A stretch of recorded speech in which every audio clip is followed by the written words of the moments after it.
Eli Rax, El Jefe, Mr. Glass Half Full, the revival.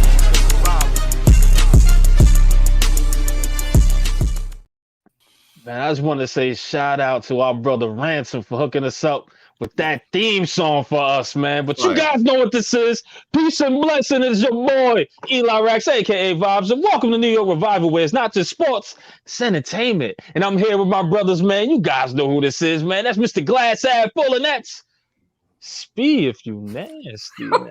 I love a hat today, so I gotta do something.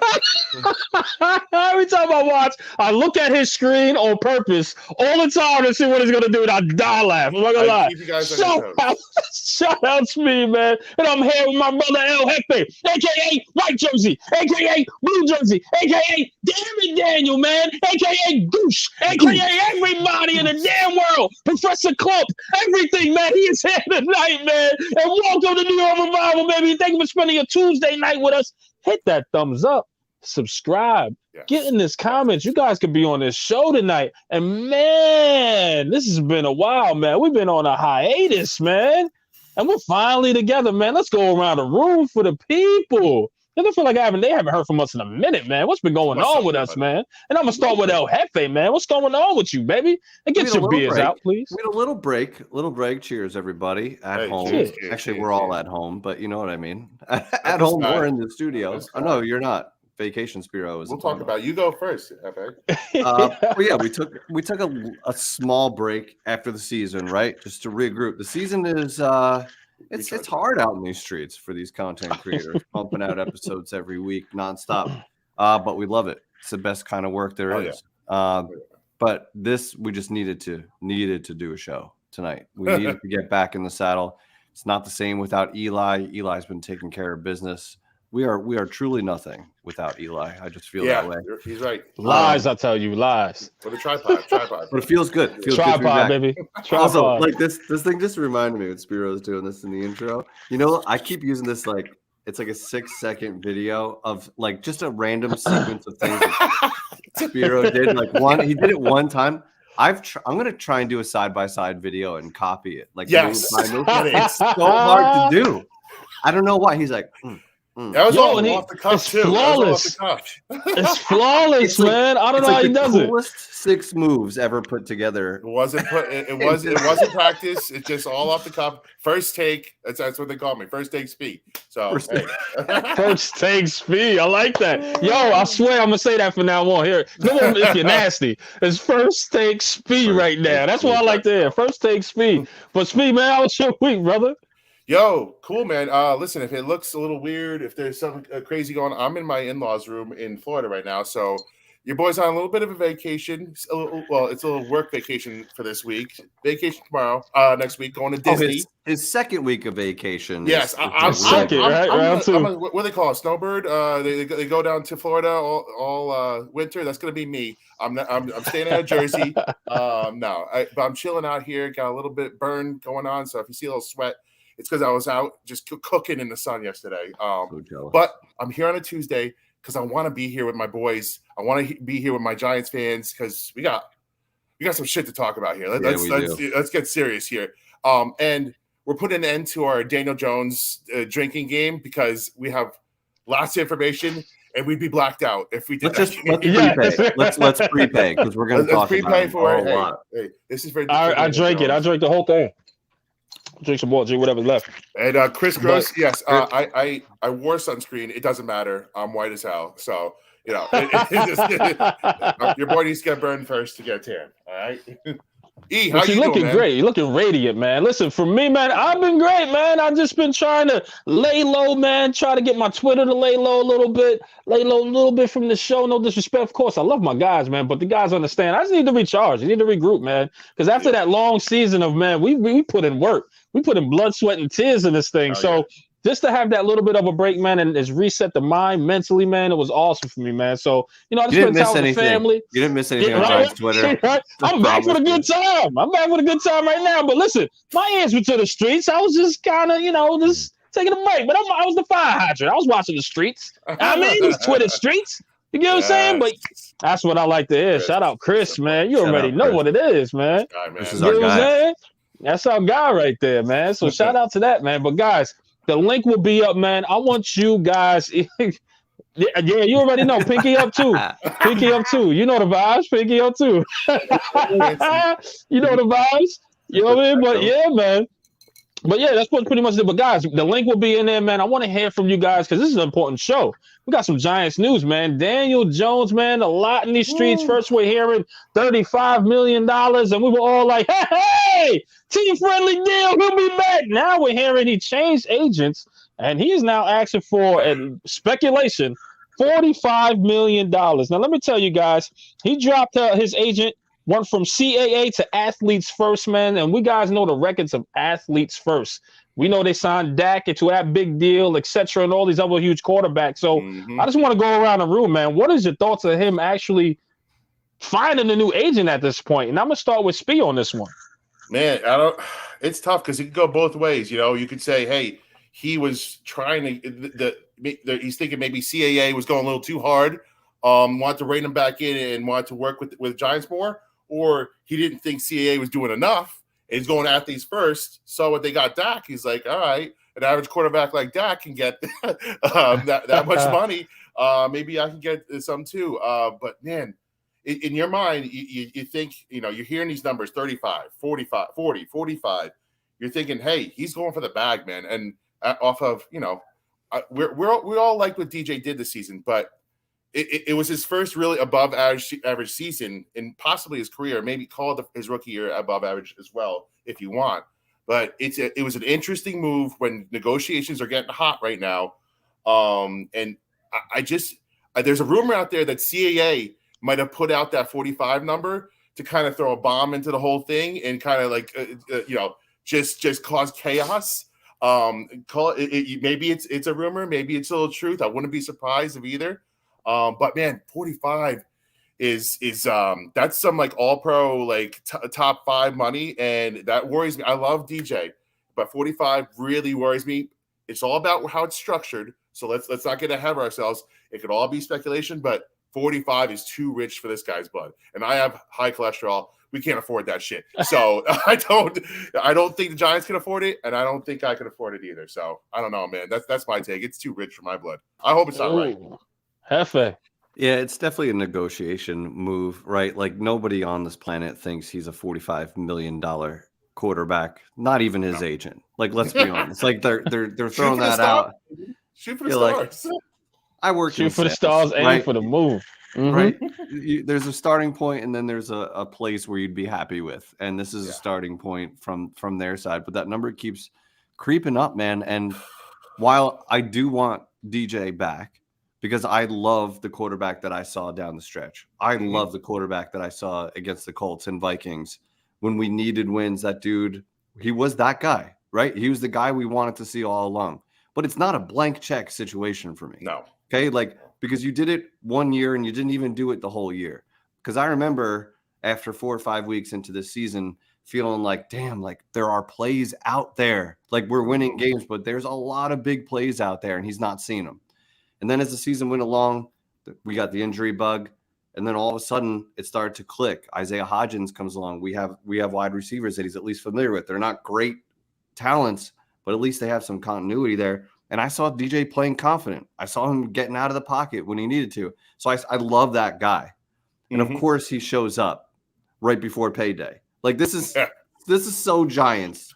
It's unbelievable. We didn't get the 5th year either. We didn't get the 5th year, so of course. Which I know a lot of people say you can Joe Shane who's wrong for that and blah blah blah. It was the right decision at the time. Smart. Like, can we be honest? Like, there's not a person. It was. There's not a person who thought no, you should pick it up based on what we saw from DJ. No, so yeah, it was. You could say it was a $10 million mistake, right? And I get that, but like, it was the right decision at the time. You should not have picked up the option. They wanted to work with him and see who he was, how he could adapt to Dable. So, listen, it's not a blank check, dude. Like Shane, I'm bracing myself for both scenarios. The one thing I don't want to do is overpay DJ. So if they come to a fair number, then okay. But Shane has got to have a number that he's willing to walk away from and hit the restart. And we're gonna get into Saquon too, but that's how I feel about DJ. What about you, E? Listen, let me tell you this, man. And the 5th-year option, I just want to go back just a little bit. As far as everybody's saying in the comments, when I put out a temperature check or when I want to get their idea of where they're at with DJ, I'd have signed them up for the 5th year. I would have. I call cap, man. Y'all capping out there. All right? Let's be honest, man. DJ did not give you enough to sustain that 5th-year option. And if he would have did that as far as Joe Shane, you guys would have caused a fit. You guys would have ran him the hell out of town. So stop with all that. Pump the brakes. Y'all lying, man. You capping out there, all right? So let's make this clear. It was the right decision to not giving him the 5th-year option. However, let me play devil's advocate here. All right? This guy wants to get paid for all the stuff that he's did because not only he's a quarterback, right? And we actually see him develop. I'll go back to what Hefe said at the beginning of the season. We wasn't sure what Daniel Jones was. He was like, man, he just can't see that guy. He's messing up here. Training camp looked terrible. All this stuff was added into there, right? But he actually developed into something good. Not only he's a quarterback that got to break down the defense, but he's also a runner. 750 yards. Also think is it 5-7 touchdowns as well on and as far as running is concerned, on top of the 15 touchdowns that he threw into the air. Guys, he's just not the average quarterback. He's a little bit of a hybrid. And we'll get into Saquon in a minute, but he's that type of guy that you can use in a running attack. So if the running back's having a bad day, you got Daniel Jones to make up for that. And we see games the way he did that. Now, guys, at the beginning of the season, we had boxes we were checking off, right? Yep. Can Daniel Jones get better? Can he read defenses? Can he go through his progressions? He checked a lot of boxes for you guys. Now that a contract's in play and he wants a little bit more, you guys uncomfortable? How? He earned it. He checked all the boxes for you. Now, this ain't my money. Joe Shane, go do your thing and figure it out. But I want to play devil's advocate here. There's no such thing as too rich. The only thing is too rich if he handicaps this team to get more people or more players in here to help him. Yes, I get that. But at the end of the day, it's a business move, right? Go get your money, young man. I think Daniel Jones checked enough boxes to ask for a specific number that he's looking for. And if 40 or 45 think he's worth, then so be it. Then if not, if Joe Shane doesn't feel he's worth that, then you have that walk-away number that Joe Shane spoke about in his press conferences, right? But then you walk away. But does Daniel Jones command that much on the market? And Speed, you hit it right on the head. No, he's not going to command 40 to 45. His number is 35. But if he wants to shoot for 45, have at it, young man. I salute you on that. I think you earned it at that point. You know what I mean? But I ain't sweating it. I'm just here to play devil's advocate. I want somebody to correct me if I'm wrong, get in the chat, talk to me later, talk me off this ledge, but go get your money. It's so tough, dude. It's so tough because Daniel Jones is the epitome of gray area. Like his whole career is just gray area. Because he sucks, but this is the reason. Or he didn't get his 5th story year of his life. And he's got how many coaching changes? Can he get better? We have never been able to judge this guy in 4 years. What kind of I can't remember a quarterback where that's happened. And that's why a lot of these the guys that want to move on or just want to clean their hands because they're like, we're sick of having to say, what are we going to find out about DJ next year? And we said it at the beginning of the season, and we're going to say, I find myself saying again, what happens if we can fix his line a little bit more? What happens if we could give this guy one more wide receiver? I keep playing the stupid what-if game, and unfortunately, now we have to pay for the what-if game. That's the fucking whole issue, man. Different ball game now. But let me say this, Speed. Isaiah Hodgins, shout out to Isaiah Hodgins, by the way, friend of the show. But let's say this, man. Well, anybody looking outside in, right? Forget all. Would you have thought Isaiah Hodgins would have had the career that he had with the past Giants in the past? He just came off the street. You would have thought that? No. You would have thought Richie James could have been that guy? We had Kenny Galladay that we thought was the man, right? And if Daniel Jones can make these guys a little bit better by scoring or the whatever. You can say coaching, but let's just go with the quarterback. I'm not even going to add Dayball in there, right? Because that's a whole different argument in the story, right? But if he's making Richie James and Isaiah Hodgins and bring a Slayton back, and Slayton was benched at some point, what made you think that is just it's the wide receivers? Why you can't say, hey, you know what? The quarterback made them better. Yeah. Why are we still 100%. Playing a what-if game? Why? Yeah. Well, listen. I think he's proved it. I know. I hear you. But again, you're paying for something that hasn't happened yet. So that's the risk, as opposed to like a Patrick Mahomes that you played for Pro Bowls. Well, because we don't know what DJ is like with good wide receivers because he hasn't played with any.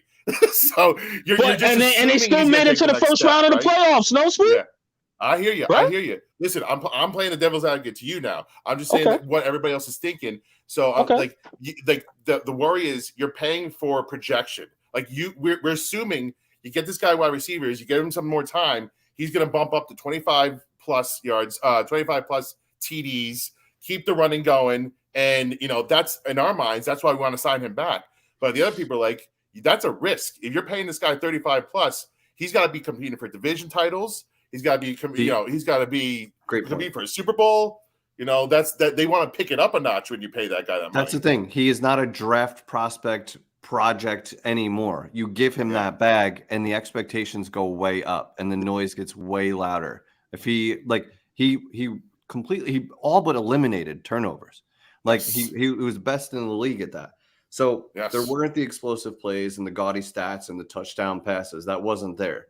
But I also don't want to take away from the fact that he did rush for 7 touchdowns, right? Because it never gets talked about. Well, it depends. Like you can fit it however you want. It's like, yeah, but he only threw for 15. But I'm pretty sure they counted for 6 in the Super Bowl when Jalen Hurts rushed for 3 of them. Yes. And they still counted on the scoreboard. So I don't understand why you take it away from DJ. And Giants fans have been drooling over Jalen Hurts for the last month. Oh, my God.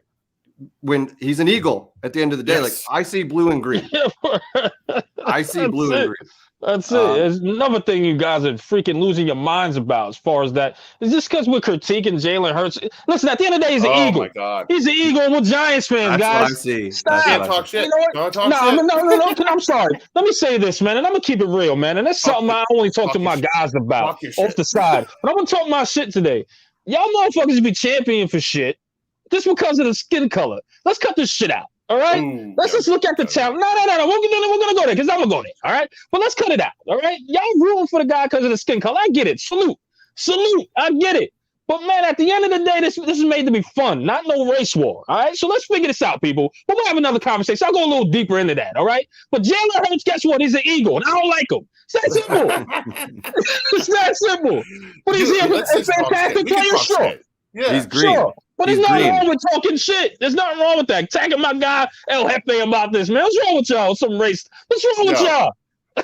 It's funny. Like, have you guys ever played ball on the streets? Like, you talk shit to the better guys too. I don't care if you're better than me. You're gonna get it too. Everybody gets it. And if you can't talk shit to everybody that's better than you, what's the fun of playing, man? Like, let them fucking talk their shit. Come on. And was Julian Love even wrong? Everybody's killing Sirianni for how he didn't adjust in the Super Bowl. Like their offense is fucking plain J. It's Hurts, make a play. It's Hurts, make a play, or throw it up to A.J. Brown. Their offense is not fucking crazy. Sirianni might not be a good coach. So why the fuck are we rushing to go kiss this guy's boots, man? Like, get the fuck out of here. He's a great read option quarterback. He had A.J. Brown, a top 5 easily wide receiver. In the best offensive line. Would they have 3 Pro Bowlers on their and you maybe have the best center of all time? Like, the dude has fucking help. Like, he's got a ton of help. Like, how do you can't compare the two? It's just not the same thing. And to knock Daniel Jones because how he performed against the Eagles.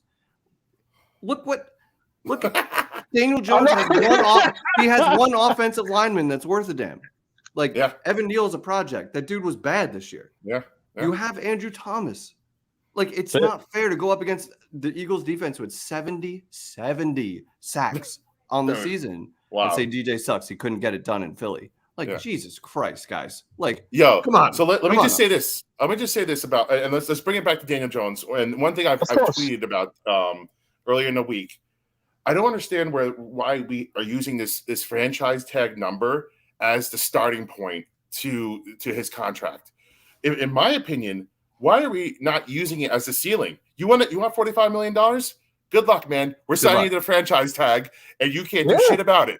You can't do shit about it. I don't understand. They should be using that as that's the only Giants leverage right now is the franchise tag. You want 35? Okay, we could bring it back for 32. We could easily do that. So how about we meet in the middle somewhere? How about we get around there? 38 and above? No. You want 38 and above? You go for it next year because we're signing you the franchise tag. You're playing this year. And we know Daniel Jones is not the type that's going to sit out. He's not going to sit out next year. He needs to prove another year so he can get his buku bucks the following year. So he's not sitting out. So I don't. This everybody's saying, hey, $32 million, the starting point, 32 million. No, that should be his cap. Not his cap. Like, you should work around that number is what I'm saying, because you should always use that as leverage, in my opinion. Let me ask you, Speed and Hefe, if you know as well, because I'm not a cap guy. Maybe you guys can help me out here. I know you guys are a little bit more well versed into it, but a lot of people don't want to franchise tag him. I don't know. To me, I thought that was the best way. I thought that was the best way to do it, but a lot of people don't. It's all guaranteed. That's right. That you're paying the $32 million that year, as opposed to if you sign to a 3-year deal, you could pay him 15 year one, 20 something year two. You can mess with the numbers to get more free agents in. If you pay him 30, if you're putting him on the franchise tag, it's 32 year one, and that's it. So, and you're taking the risk of, if he does well again, then that number is most certainly going to be 40 next year. Like, if he backs up what he did this year and just expands on it just a little bit, it's 40 plus and he's gone. So it's a risk, it's a risk. But you're kicking the can down the road one more year. You got one more year of evaluation, one more year to find your next QB. So in my mind, it's transition tag. That's another one. Someone's got to, pay that guy his money and give us 2 first-round picks for him. Nobody's doing it, most likely. So you could transition tag him if you want. That's another option. But man, that 32 number should be near his cap, and I don't understand why we're using it as a jump off point. Yeah, so. And we don't know what's going on behind closed doors. Like, DJ may be saying, like, this is where I want to be. Like, this is the best coach I've ever had, and I'm sure that's true, right? Like, so he may say this is where I want to be, and the agent might just be like, okay, we will settle eventually, but let me drive the price up for you. Like, this could be his chance to get that like a player coming off a rookie deal, that's their chance to get paid, right? Yes. That is their best chance. You have no idea what's going to happen after that contract. So you got to capitalize. So I get that part. But DJ's got to realize, too, the state of the Giants. And again, this might not be him driving any of this. No, right? It could be bullshit. He may say, listen, I'm not leaving the Giants. The Giants have told me they want me back. This is where I want to be. But to Spiro's point, if 32 is in guaranteed money for a 1-year deal is the tag, why wouldn't he take a multi-year deal at 30, right? And like, say he does get the 40 or the high 30s, what would his cap hit be? Like, because you could do a signing bonus, you can do shit to bring that down too, right, Spee? So yes. So that would improve the cap. But I mean, he's not a 40. That price is just crazy. Like, I remember 6 weeks ago or something like that, Eli was like, what's your guy's ideal price? And I remember saying like 30, and I remember feeling that was 30. High. Like, I remember feeling that was high, and Eli said it's probably 35. I'm like, fuck. Like, I don't want to. And now like 45 is thrown out there with a settle of 40. It's like, this is just getting out of control. Like, I'm sorry. I'm sorry. Yeah. At that number, no, thank you. Like, there is a point where it's too much. And while I want him back, it's too much. Let me say this for the both of you guys. If that's not your number and Daniel Jones walks, what else? So who's the option? So, and I'm going to start with El Jefe on this one. What is your option if Daniel Jones walks at this point, if you guys aren't comfortable with that 40 to 45 million mark? Well, yeah, there's a very loud section of the Giants fan base that is firmly against Daniel Jones coming back in pretty much any capacity because he's average, and I guess and some of them are in the waiting room. And I get that, but I'm yet to hear like a solid backup plan. Like, just draft a guy is not a good plan. That's not either. So because now you get below average. Like, I keep going back to like a perspective of Joe Shane and Brian Dable, and I don't think it's being considered enough that they got their dream jobs, right? They're working together. They had familiarity. They just had year one in the Big Apple. They are running the Giants. Why would they hitch their wagon to Daniel Jones if they didn't think they could win a Super Bowl with him? They wouldn't sign up, because you only get so long as a head coach GM to prove yourself. They're obviously off to a good start. But if this shit like goes real south and they can't find a quarterback for 2 years and the fans get loud as we do, that's their jobs on the line. That's their livelihood. So we don't think that they're going to turn over as much as they have in the past. Like, I think they probably get at least 3 years, even if the worst case scenario plays out. But I think Dable's too good of a coach for it to get to that state.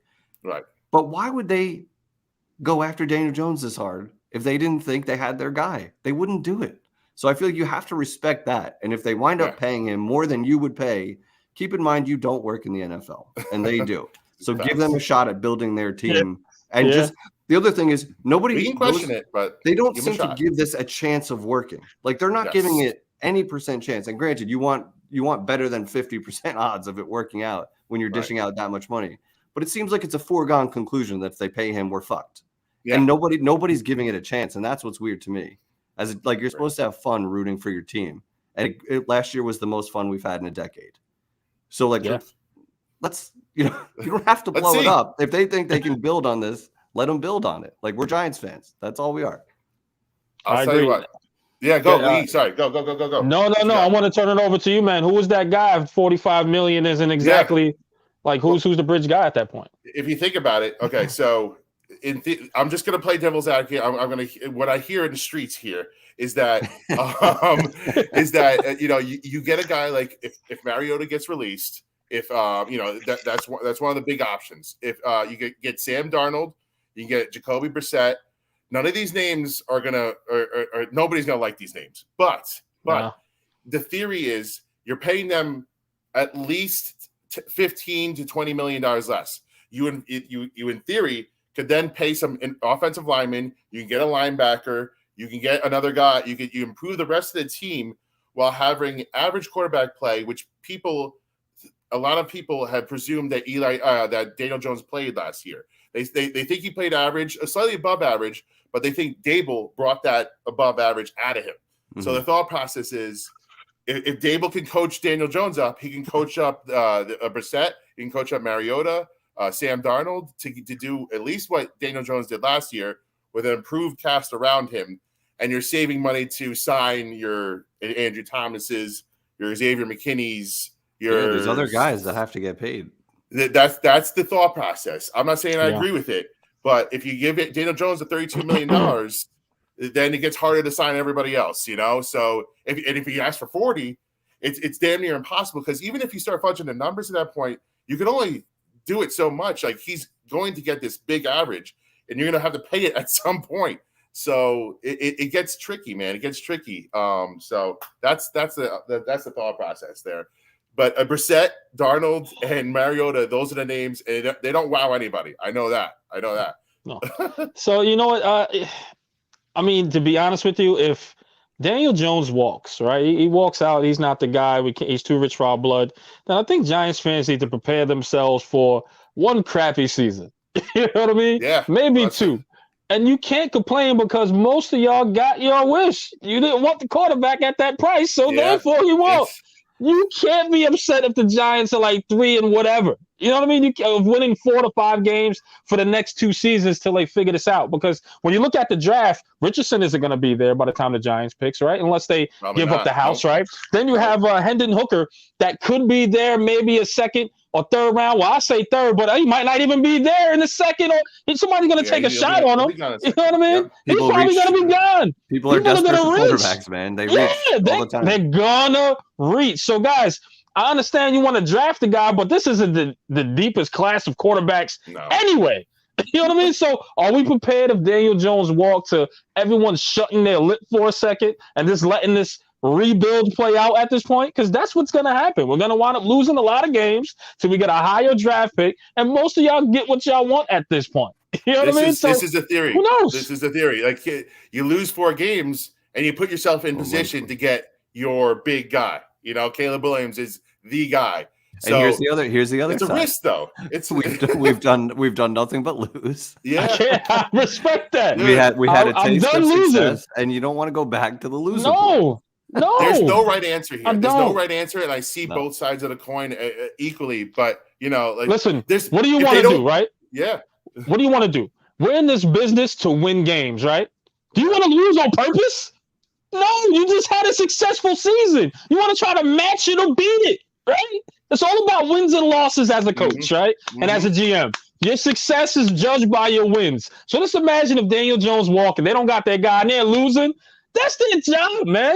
Fans go like, I don't want to pay for this. I don't want to do that. So we don't wins and losses. I want to win. I had a taste of winning. Let me continue to win. Just get it done. Get it done where it's friendly to everyone. Dable will not go into a year like, all right, we're probably going to take a hit this year. Let's regroup and come back next year. Look what he just did. Like, if that dude was like that, they would have just flopped this year. Yep. And they did anything but flop this year. Yep. So, and you know what's going to suck? Having to teach 3 different quarterbacks, or possibly 4 different quarterbacks, 4 different systems in 4 different years. Because that's a theory that could happen. You bring in this bridge quarterback next year. It's your second quarterback. You draft, if we're lucky, we draft the right developmental quarterback this year, which is going to be hard. Then you have to teach that guy the offense and bring him into 24 and hope he hits. Because if you don't draft your next guy at that point, we think we're in quarterback hell now. It could get way worse. It could get way fucking worse. So sometimes the devil is better, and you want maybe Daniel Jones to have that second year, see if he grows, and if he doesn't, you could fucking draft a quarterback at any point anyway. Then you give up your draft picks and go get your guy in 2024 because you have your another year of draft picks available. Young guy, young talent accumulated. Hopefully they structured a contract perfectly to where they can get out of Daniel Jones's contract in 2024 if they got their guy. Man, it's tough. It's tough, bro.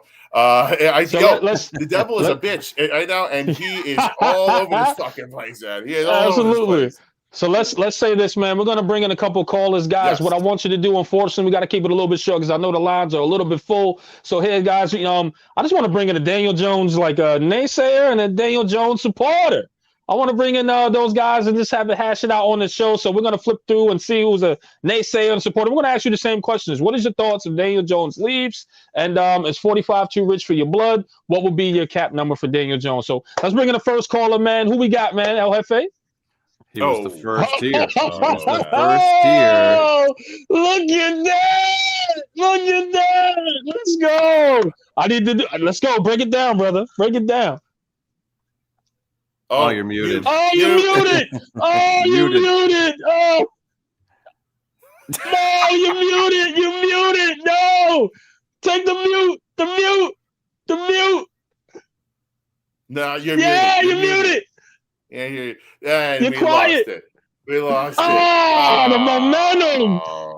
There's such thing as momentum. I feel terrible. He was waiting patiently. He was the first person back there. For our podcast, RZeroB tried to join.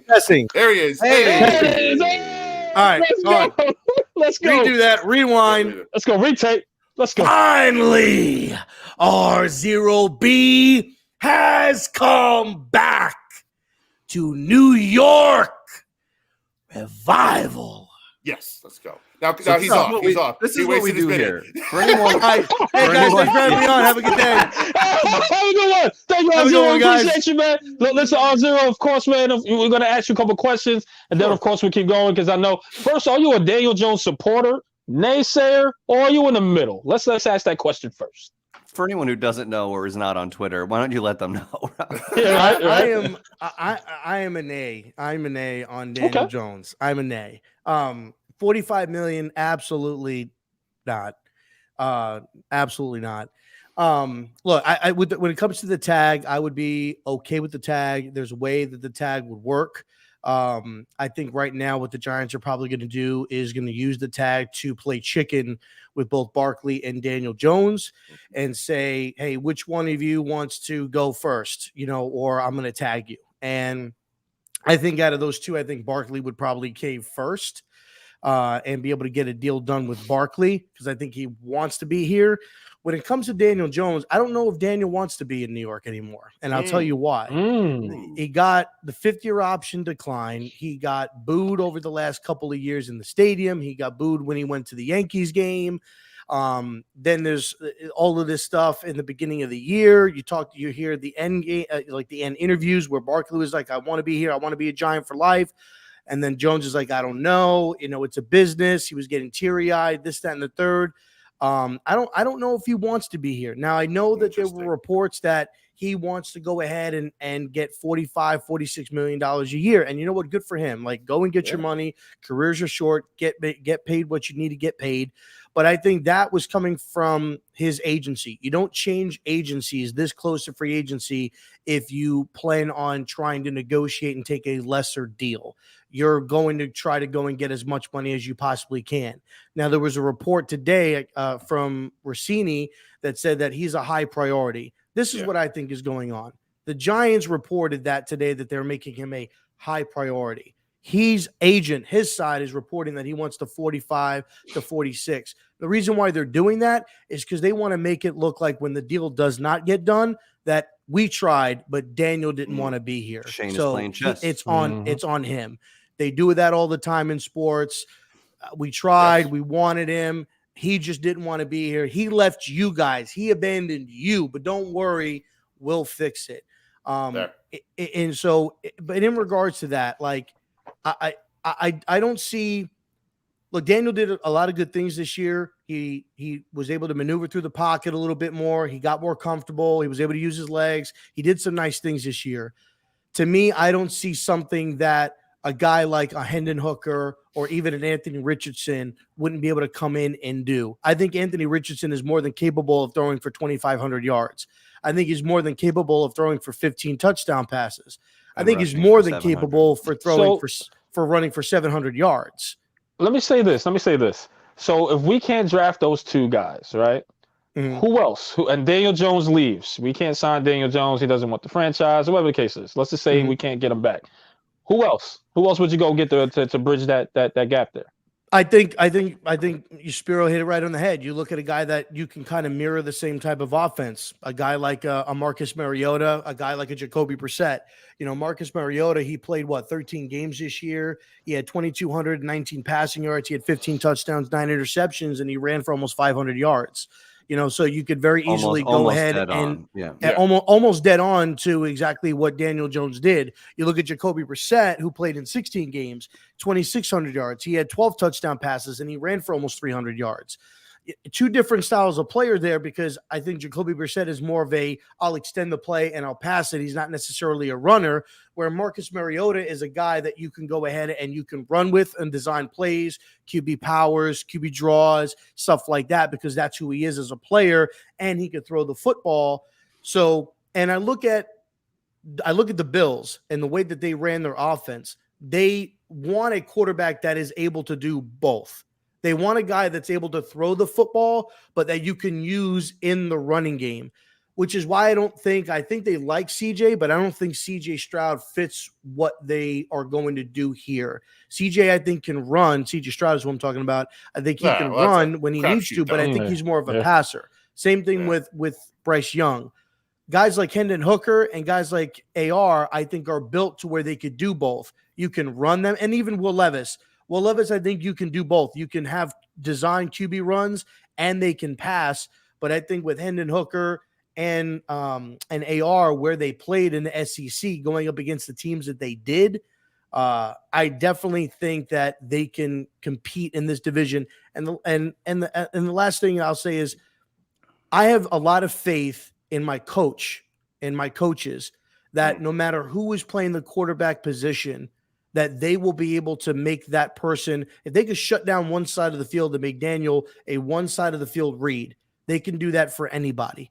If they can design the offense the way that they can design the offense, they can do that for anybody. For me to say it's Daniel Jones or nothing, like you can't do it without Daniel Jones, that's disrespectful, in my opinion, for me to disrespect my coach. Because who am I to praise you and doubt you that you can't do it with anybody else? So I'm with Spiro. Get your guy, whether it's Hooker. I honestly think AR is going to fall in the draft. I think CJ, Levis, and Young will be the three quarterbacks taken in the top 10. And I think AR, strictly because of his question marks, will drop. And I think we can move up to 12 to get him. I think we can get him possibly at 25. And you can build. Or better yet, you go and you get Hendon Hooker in the 3rd round. I think he'll be there. And you build other way through the draft. Go and get your linebacker in free agency if you need to or whatever. But that's fair, man. Rob, I just have one quick question for Rob. Yeah. If Daniel Jones was in his 2nd or 3rd year, like, is this just about money?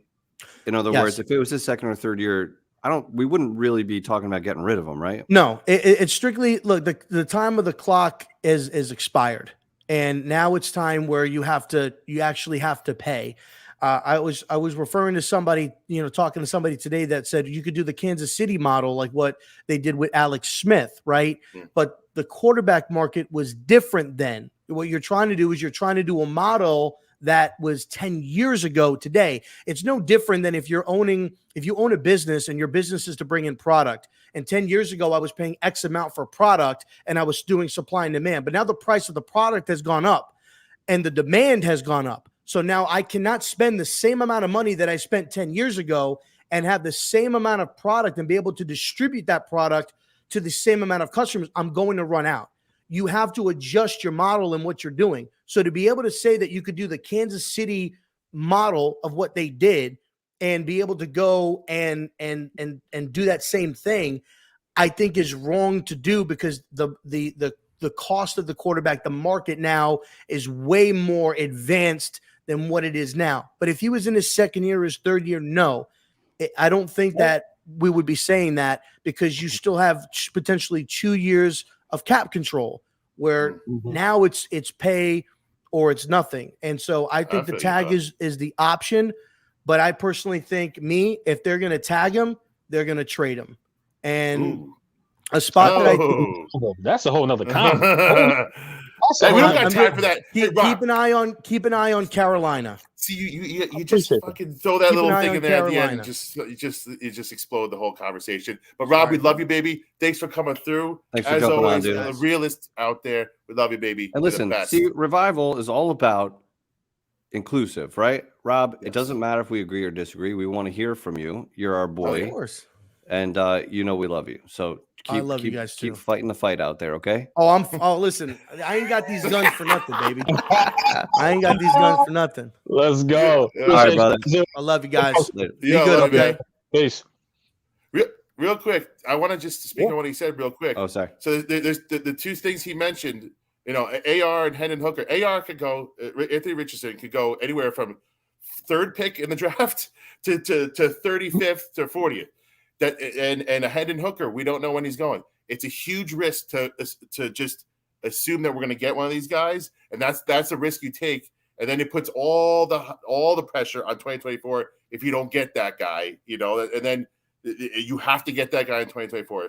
And the second part of what he said, there's no in between market right now for average quarterbacks. Where's the middle class? There's no middle class in average quarterbacks. Just like America.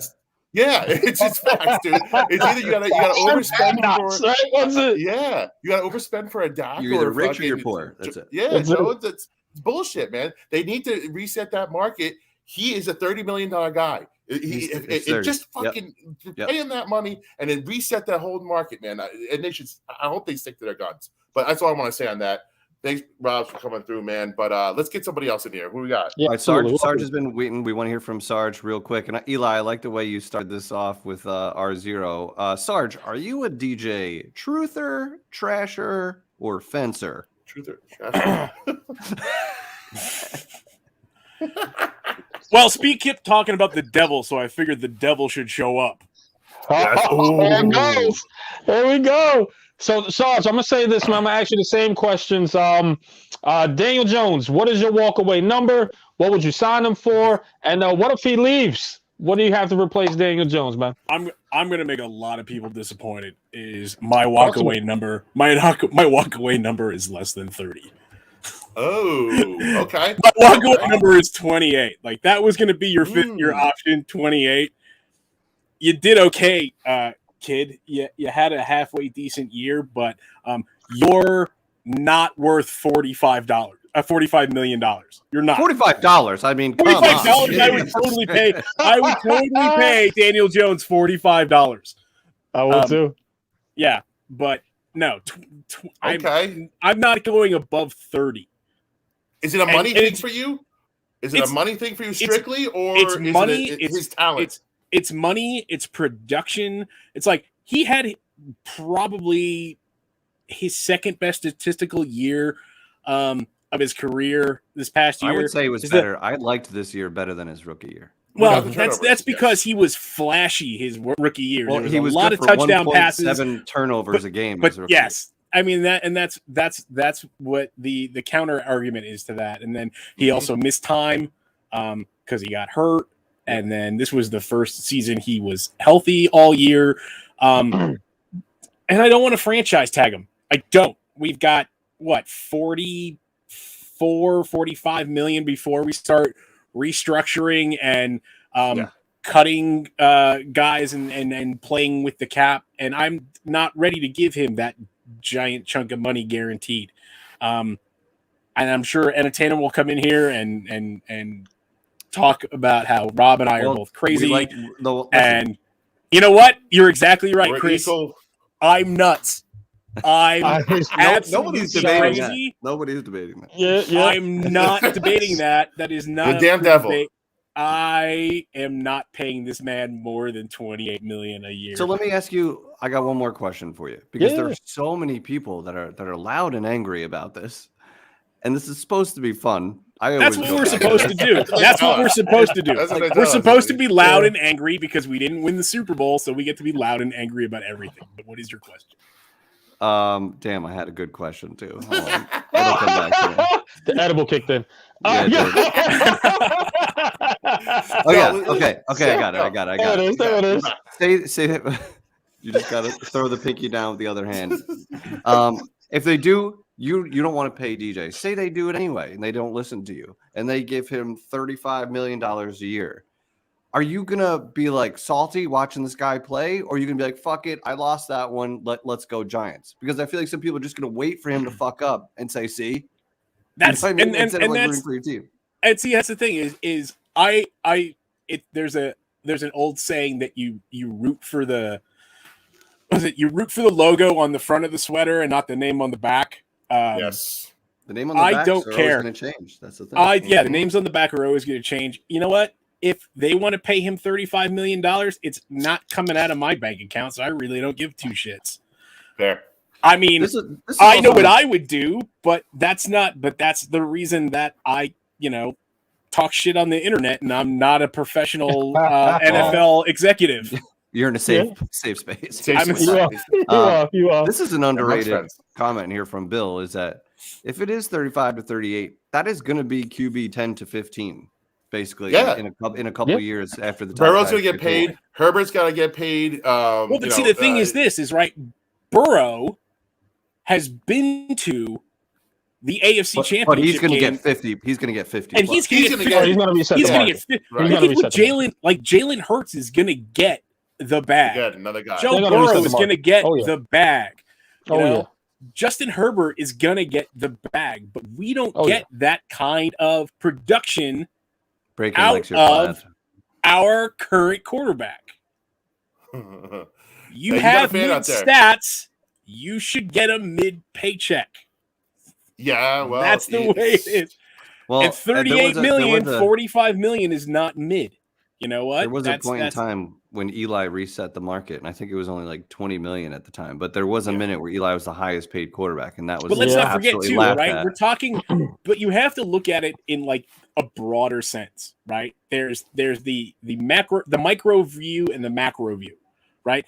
Is the salary cap going to go up next year significantly? And the answer to that question is yes, because of the Google but the Google YouTube money hits next year, and that's going to be a huge jump in the salary cap. But what do we have to do next year? We have to pay Dex. That Joe Shane is going to be smart, and he's going to exercise Andrew Thomas's 5th-year option, right? But we're going to have to pay him eventually.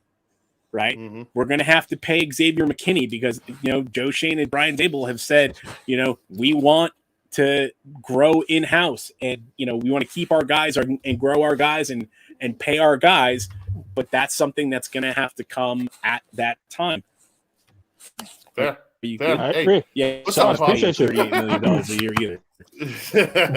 Hey, Sarge, we appreciate you coming on, man. Yeah. Thanks for your opinion. We love all your opinions. You're in your safe space here, and we love you. Good shit on your Blue Beers, man. Keep that good shit up, man. You guys are doing great work over there. Appreciate you, my man. Appreciate you, Sarge. See you on the next one. Thanks, buddy. Well, we lost one. As Hefe is going to run and get a beer at this particular time. Yeah. Some great points, man, that everyone is making today, man. It's kind of like, man, all right, you kind of see, some sort of light at the end of the tunnel. So I definitely want to hear what Taina has going on next and kind of see there and get his opinion on it. But man, a lot of people, man, got a couple backup plans. I like the way RZeroB had those stats ready to go, and he's a naysayer, man. So I'm trying to find we had a naysayer. Looks like Sarge was in the middle, and let's see if Taina's on the naysayer side or he's on the DJ Truther, as people would say, side as well. So we shall see, man. What we got next, Seth? You already know.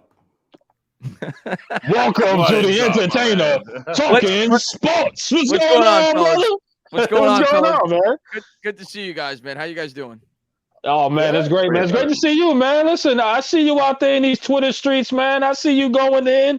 So here's a safe place. He's battling. I see you out here. I already know, based on your there's definitely people listening that I'm sure that are going to agree with my opinion, but I already know I'm walking to a slaughterhouse. Not like here. if you I completely respect Sergeant's opinion, but if you consider that kind of in the middle, that's far from the middle for me, because $28 million the walkaway price. Just say you're walking away. Yeah, exactly. Just say no, thank you. He's just walking away. You don't got a price. Like that's just walking away. You're not in the middle. You're just walking away. Exactly. But He's backstage and he walked away. That's funny.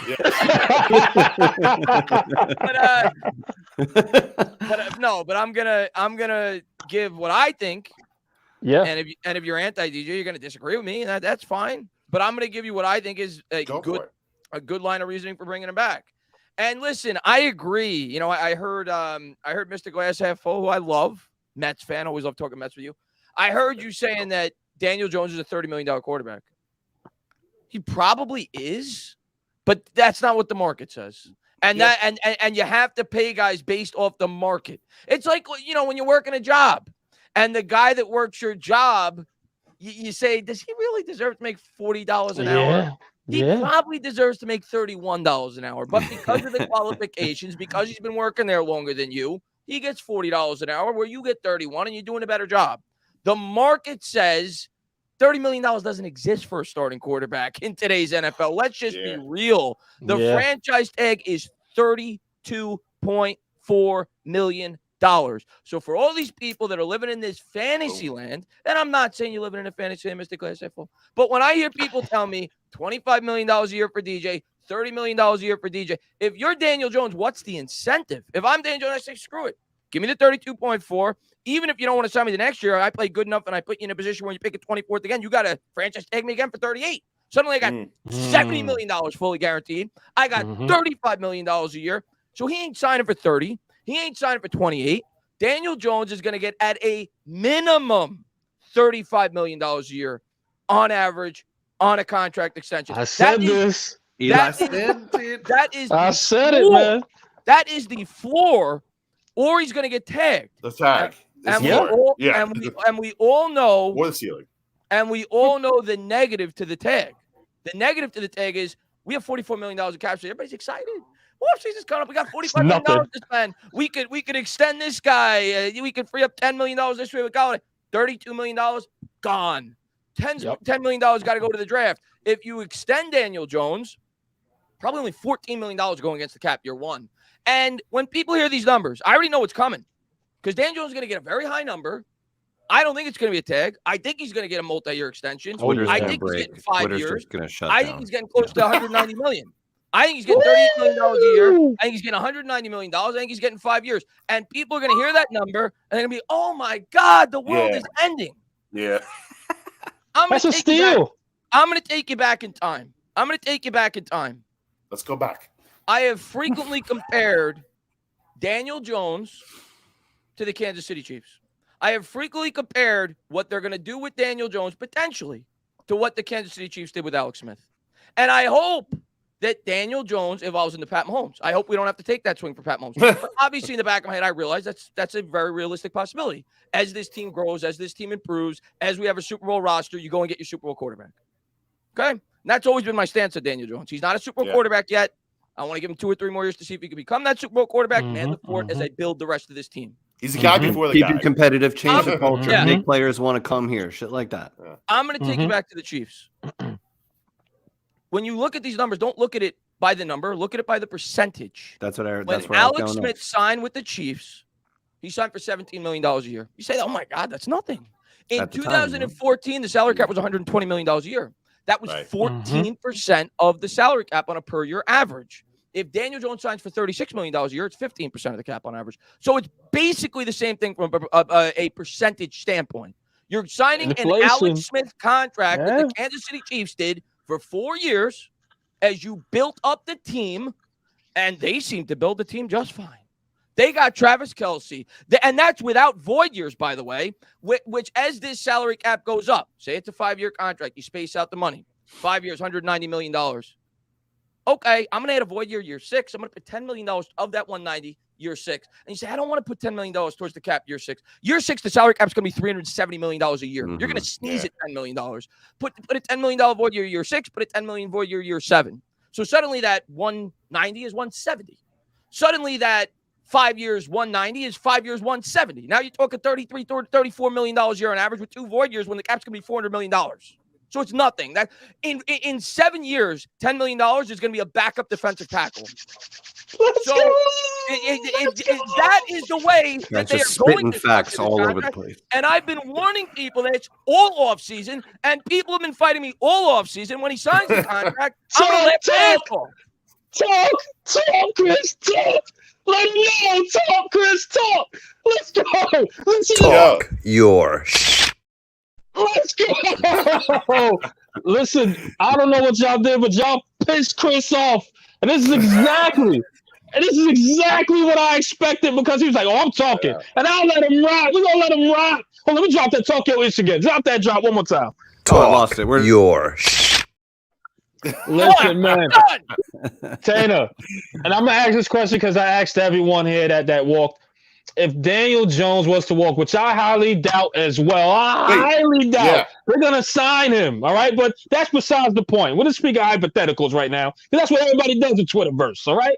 If Daniel Jones was to walk away because he potentially wants the $45 million, what would you do? What is your next step after that? Yeah, okay.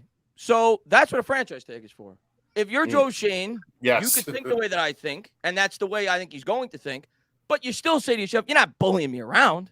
Yes. That's what a franchise tag is for. If Daniel Jones comes to me and says, no, I'm not playing for a dime under $45 million. And listen, his argument would be, look, Kyler Murray got 46. Kyler Murray sucks.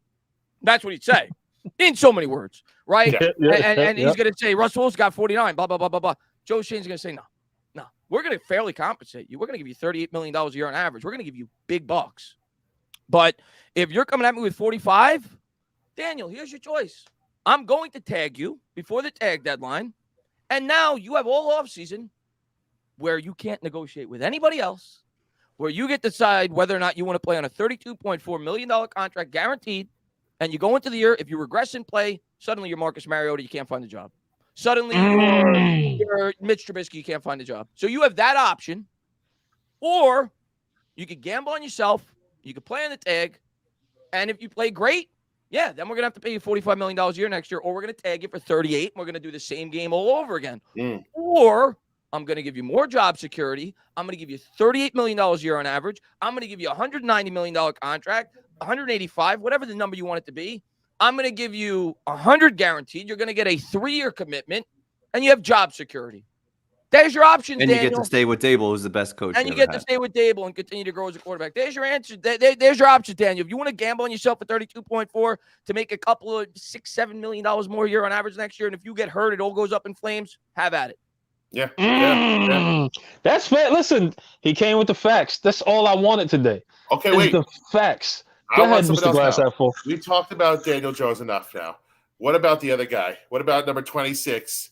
What is your thoughts on Saquon? Is he coming back? What's your number for Saquon? It's so funny that him and DJ are like pinned against each other right now. I would never say this on Twitter. This isn't live. This is not on record. I'm going to come across like a crazy person. And by no means am I saying this is the case, but there's times during the day, because I'm always thinking Giants because I'm crazy, that I think about like conspiracy theories in my head.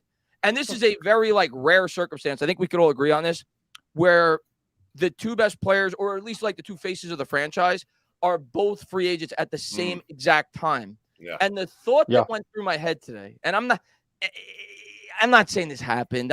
Big brain theory. Let's go. This is a big conspiracy theory. Yeah. The thought that went through my head today, because you got to know Barkley and Jones are thinking about this all year. And I'm sure they've talked to each other about it. Yeah. They're pending free agents, right? You're the quarterback of the team. I'm the face of the team. So they know they're coming up at the end of the year, and they say to themselves, this is simple math. There's two of us. There's one franchise tag. I said to myself today, is it possible that at some point during the season, maybe midway through the year, Daniel Jones and Saquon Barkley went to a coffee shop, they sat down, they talked to each other, and Daniel said, you know what? I'm going to hold out as long as I can to make sure the New York Giants can't franchise tag you, so you could go out there and get a mega contract, and they can't force you to play $10 million a year. The thought went through my head. Went through my head. It could be. I'm not saying that happened, but you never. They're tight. It could be. But they do. It's not bad.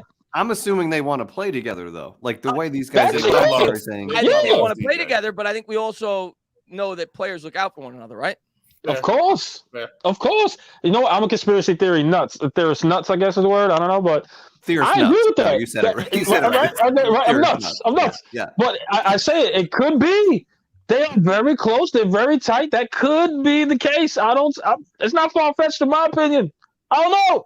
Because the reason I say that is if Jones holds out, they can't tag Barkley because they have to have that in their back pocket as a negotiation tactic with Jones. Yeah. Because if quarterbacks get paid. So if Daniel Jones says, I'm going to wait, suddenly it's March 7th, it's the day of the deadline. Well, now you can't take Saquon Barkley. So it's just a thought, though. But I'm not saying that. It's such an interesting dynamic. Quarterback is obviously the most important position, but Saquon has already proven that he's top 3 at his position. Yeah. But he's a running back, which is, all history says don't pay a running back. It doesn't work out. Like nobody is glad that they reset the market for a running back or even paid top 3. But DJ touches the ball every snap. So who are you going to take care of? And let me say this too. If Saquon was to walk, Speed, you have the list in front of you of all the free agent running backs that are available. Can they come in and make that smooth transition, you think, Speed? Just read off a couple names because I'm going to mess this whole thing up here. Just read off a couple names that you got there, Speed.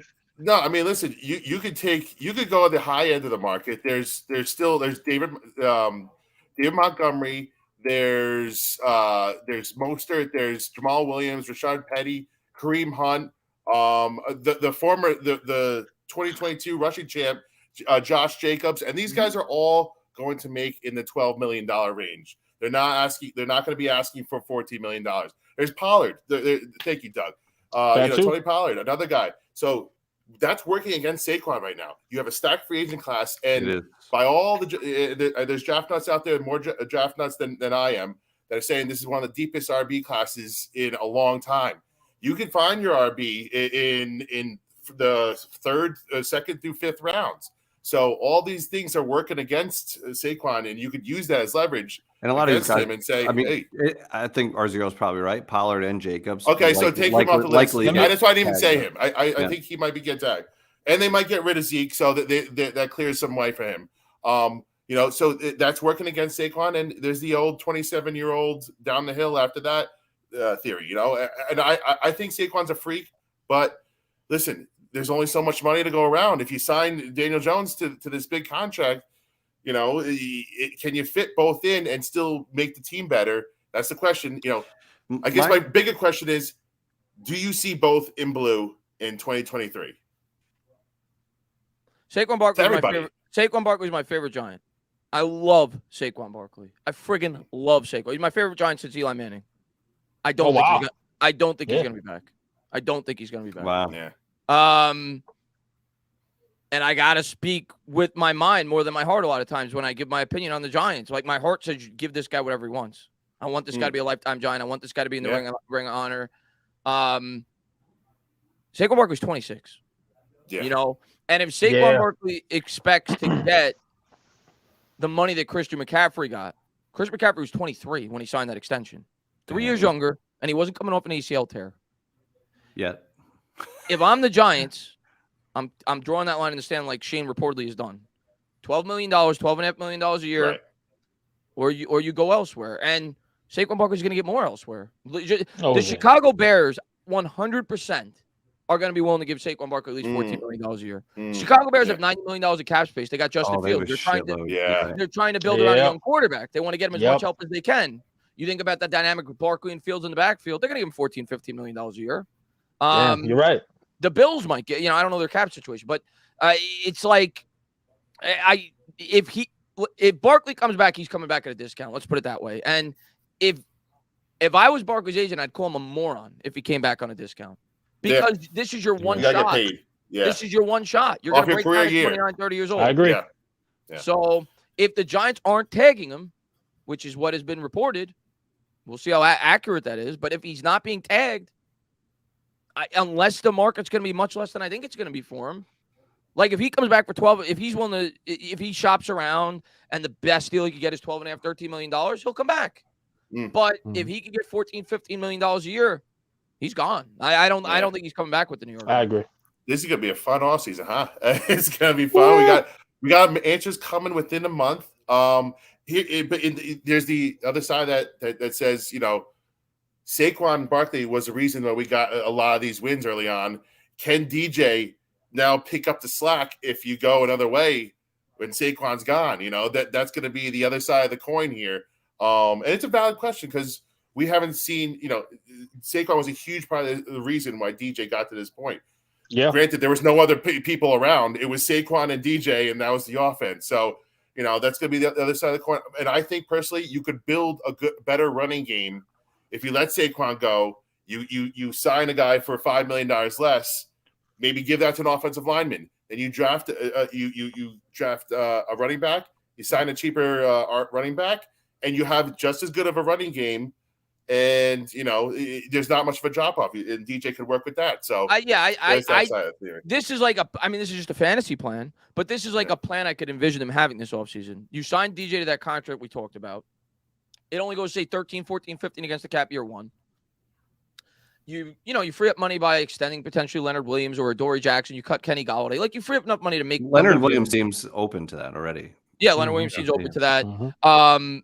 And if Barkley's not coming back, you have money to do something. So if the Giants go that route, and by the way, you're going to get compensation picks too for next year. If you lose Barkley, if you lose Barkley, if you're getting Darius Slayton, those are going to result in compensation picks, at least some of them. Oh yeah.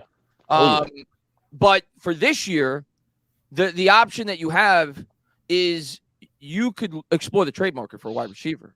You could look for a legitimate number one wide receiver, and I do think there's going to be players available. Who do you think who is the legit wide receiver though? I could give you the obvious ones that I know are going to be available, and then I could give you the fantasy ones that fans are hoping become available. I think Godwin will be available with the Bucs. I think they're going to sell. I think he'll be available for sure. Like, I'm almost like him and Evans. Like, you probably are you talking trade? Or yeah, trade. Yeah, Trade. There's no, but the free agents market is dog shit. Let's just say that. No. It's gonna be. If they're gonna get an impact wide receiver, it's gonna be trade. It's got to be. Hopkins, even though I don't want to give him an extension, he's a realistic one that I know is going to be available. The fantasy ones are Higgins. The fantasy ones are Ayuk. And the thought process with that from people that think that they'll become available is that those teams say, well, let's trade them now before they're in the final year of their contract or they're a pending free agent. And let that be the Giants' problem. Yeah. Similar like the Vikings did with Diggs before. But is Richie James going to be available? That's what we wanted to know. We can't afford that. He won't be with the New York Giants. But real talk, I would bring him back as a 6th wide receiver / punt returner. There's no downside to that, or 7th wide receiver. I'm completely fine with bringing Richie James back. We are definitely drafting at least one wide receiver. Don't worry, Brandon. Don't worry. I think two. Multiple wide receivers. Yeah. I agree. But and then the running back. I think you're going to sign a running back. You're not going to sign a top of the line running back, but you're going to sign a $5 million, $4 million, maybe 2.5, 3 against the cap running back, like a 2-year contract, whatever. And then you're gonna draft a running back, not early, but like 4th round. You'll draft if you. Yeah. I agree. Listen, Tana, you're the best, man. Let me say this. Because listening to Entertainah go off and say the same things, pretty much we've been saying on the show as far as New York Revival, man, it's just music to my ears because it doesn't seem far-fetched at all, especially, with the Daniel Jones and then Saquon Barkley. Doesn't seem far-fetched at all. So all the Daniel Jones naysayers, if you guys have an issue, put it in the comments, man. Put it in the comments. Let's see if Tana can riddle off some, if there's any there. But guys, we all made our points, whatever the case is, man. And just want to thank Tainer, man, for stopping by as usual. I know he's a very busy man, and thank you so much, man. And hopefully, man, we get to jump on Tainer's show sometime. Oh, yeah, well, season definitely, as well. definitely. You know what I mean? So yeah, as the off season gets, I think after this all goes down, after we find out with Jones and Barkley, I'll probably do like a huge like free agency live stream where I'll have like different Giants content creators come on. I'll be on for like 5 hours because I'm a lunatic, and I'll have you guys pop on for like a half hour. We'll talk about it. Let's do it. But yeah, man, I had a lot of fun. Love you guys. I saw you guys talking about Jones. I see all these people going to these spaces on Twitter. Everybody's got this. Oh, no way you could give him 30. No, that's what quarterbacks get paid. I agree.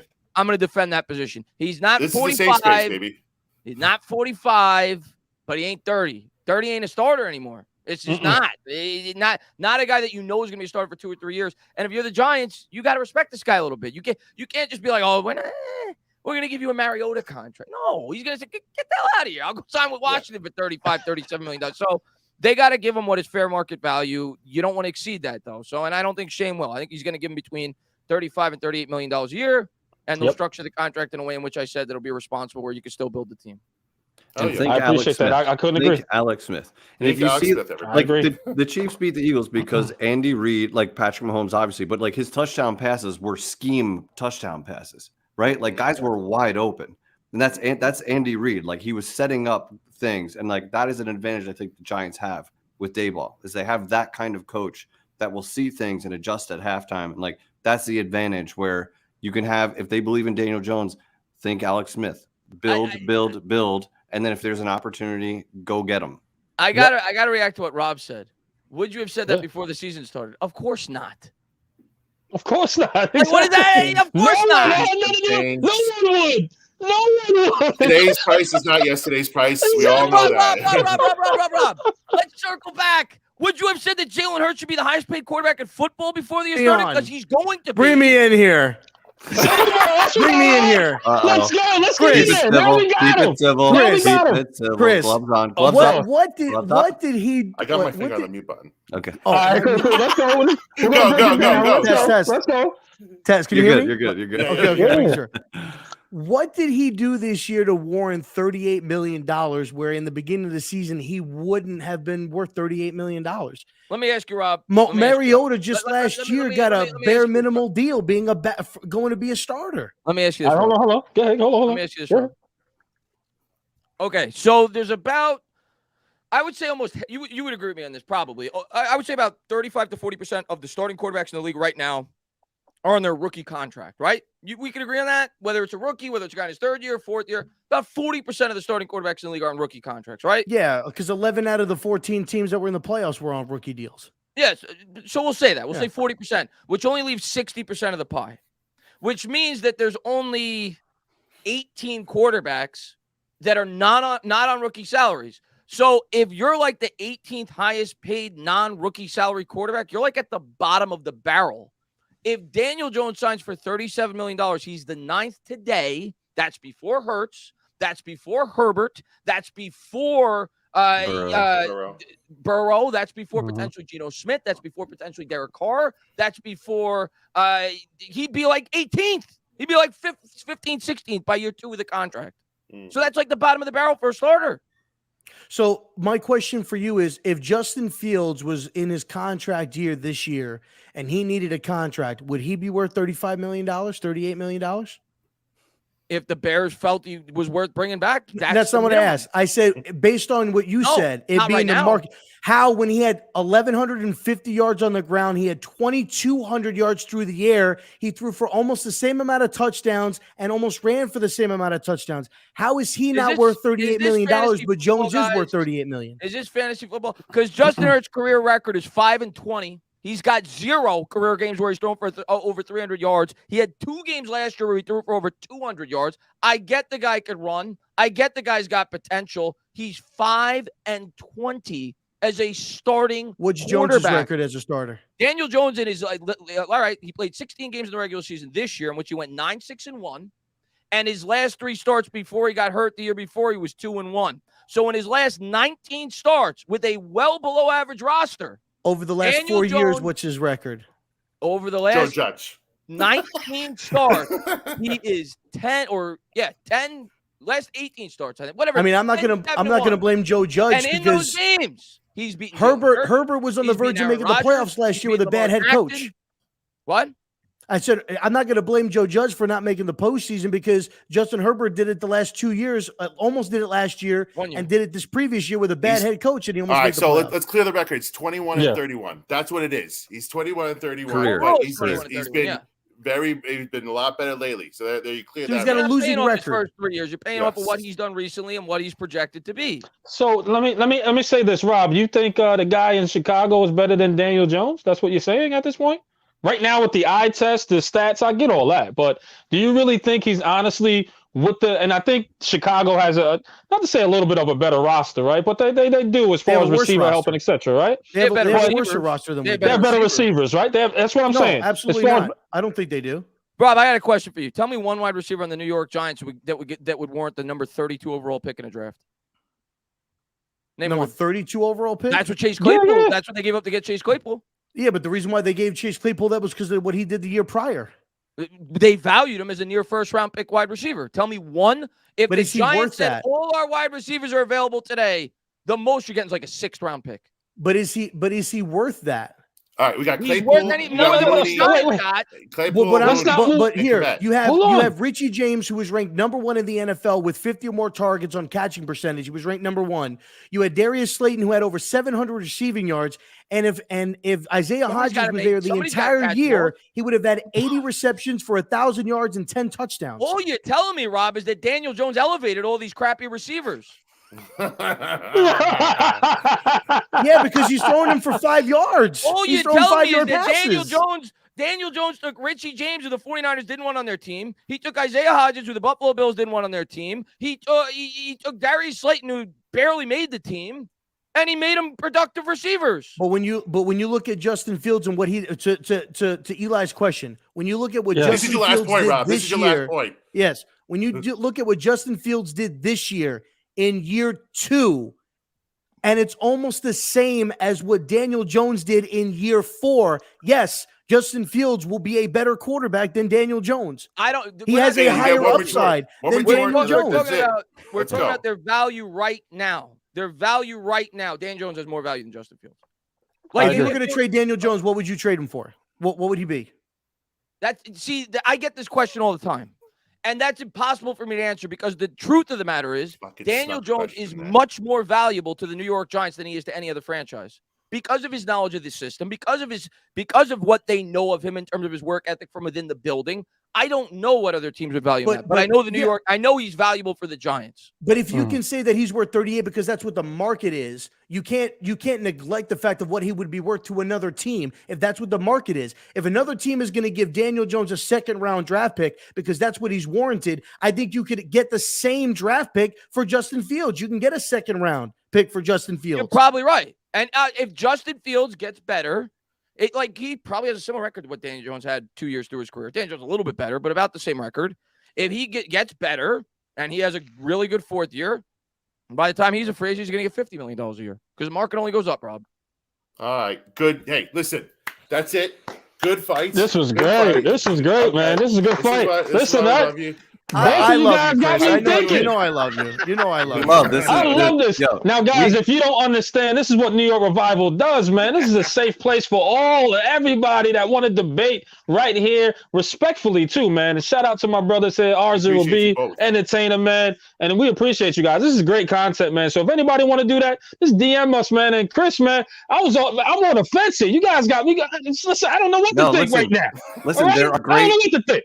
There are great points on each side. What's funny is before this season, we talked about what if we hosted like a courtroom, right, where we have different points and we kind of just let them battle it out respectfully. And we accidentally just hosted our first one. we didn't do it all year, but that was good. Listen, that was good. Healthy what did I debate. say before like the season started? What did the Giants should do about the 5th-year option? What did I say?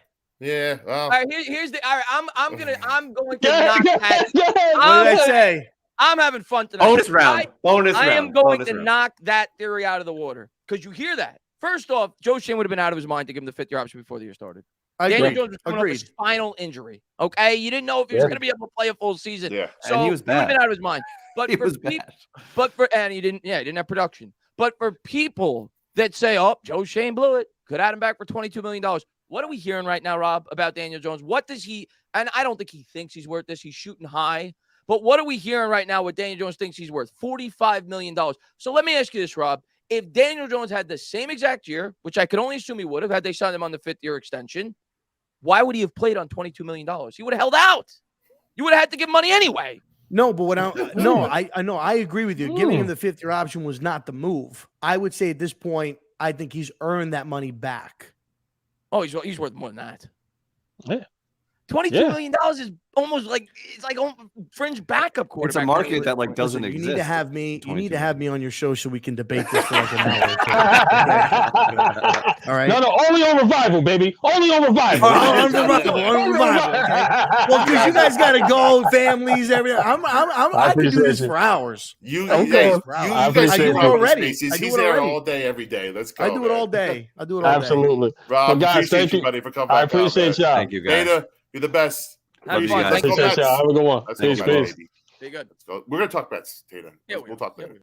Yeah. Yo, that was fun, guys. So that was great, man. That was an awesome show, man. Guys, I hope you was just as entertained as I was, because I was actually sitting back and just hearing both sides, man. And both of those guys made awesome freaking points, man. That's what the show's about, man. Me and Joe did this at one point. We just let them cook. Yeah, I was like, man. Yeah, Tana's taking us back. He's like, let me tell you a story. Thibodeau. I like it, man, because these guys are the stat guys. These guys are gonna come with all that information that you may not get from us. You know what I mean? So when they come with this information, as far as RZeroB and Entertainah, you got to pay attention and just shut your mouth and just look at it. You know what I mean? And just take it all in. So that's where it's at. One question for you guys, and we're gonna end soon because we've just past our time, right? Past our time. Yeah. All right. Is DJ and Saquon a package deal? And we'll end quickly after that. Go. Are they a package deal? Or can one succeed without the other? Eli, you first. Yes, I think they can. Unfortunately, I think Saquon can succeed on his own better than Daniel Jones can at this point. I think DJ leans on Saquon. I think he's really important to DJ's success. I agree with that 100%. Okay. 100%. But guys, man, we're far away. We're far away, but not that far away. Exactly.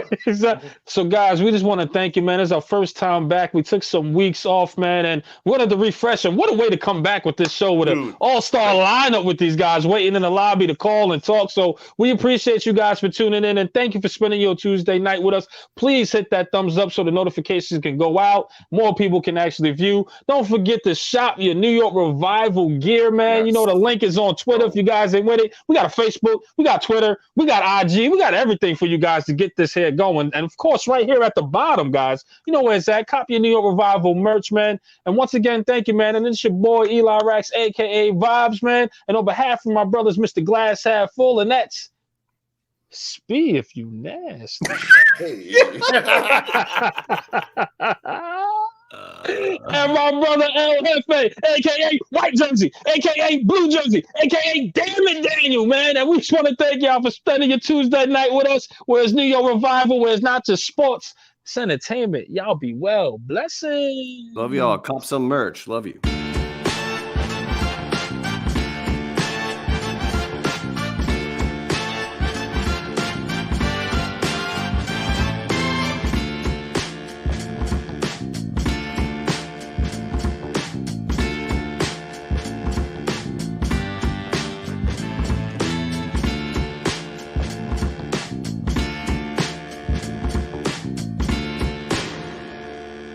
Eli Rax, El Jefe, Mr. Glass Half Full, the Revival.